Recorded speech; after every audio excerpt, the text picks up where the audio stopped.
upami dina hatena dasar hidupna materialisme, otomatis dina kahirupan pola hidup lagi kapitalisme gitu.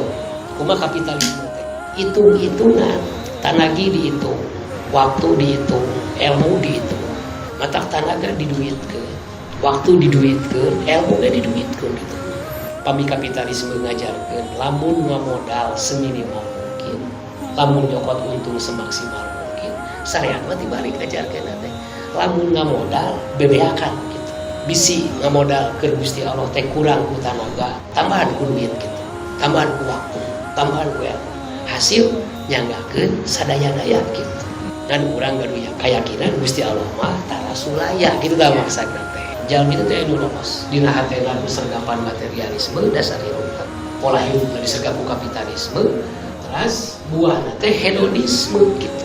Mun hedonisme teh henteu aya nu pika uruyeun kajabi perkara dunia gitu. Mata dajal pinter nyieun sorga teh di dunia supaya jalmi jadi teu hayang ka sorga nu aya di akhirat kitu maksudna.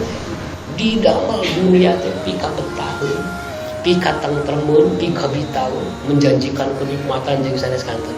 Nepikeun ka jalmi teu pati hayang ka sorga nu dijanjikeun di akhirat kitu.